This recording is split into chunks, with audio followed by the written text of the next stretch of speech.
self-identity. And the first component, I will say, is personality. And the second component, I would say, is potential. And the third component, I would say, is purpose. And the last component, I would say, is passion. Now let me start with personality. Understanding your personality is the very first step of self-identity. If you cannot understand your personality, then forever in life you will be grappling and suffering from what people say here, what you think here, what people think about you, how your parents talk about you, how outsiders talk about you. You will always have a problem with who you are. Have you ever heard of those people that do not sleep when they hear somebody say something negative about them? Haven't you? You've seen those people that do not take it lightly when you say anything about them that is maybe negative.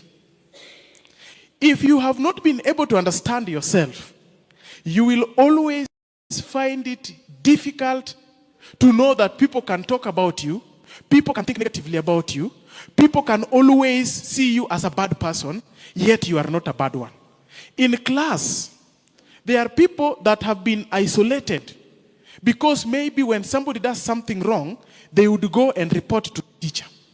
In the workplace, there are people that have fallen in the wrong hands of their colleagues simply because they have been straightforward and doing things in the right way, and their colleagues think they should do things in the other way. There are people that have been left alone, not because they were wrong in what they did, but simply because they did not move with the majority in whatever they were supposed to be doing. Let me tell you, in the very first time that I finished my my high school, I had scored all subjects A plane. And I went to teach in a girls' high school. As a teacher, I had my morals and my standards. But in the school, there were also expectations from the principal, the teachers, and the subordinate staffs. As if that was not enough. Now the students as well had their expectations about me.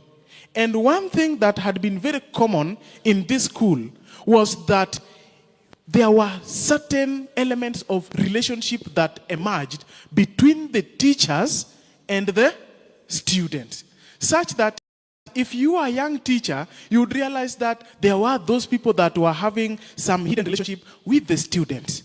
But one thing that I told myself, that I would not get engaged with a student who is going to school in any kind of intimate or opposite sex relationship affair. So when I was in that school, my strictness resulted into isolation. I was isolated, number one, by some of the clique of the students that thought I was not playing along. I was isolated by a section of teachers that felt that I was pretending to be good. I was isolated by certain sections of the members in this school because of my stand. In your identity, you will be isolated. You will think that something is not right with you.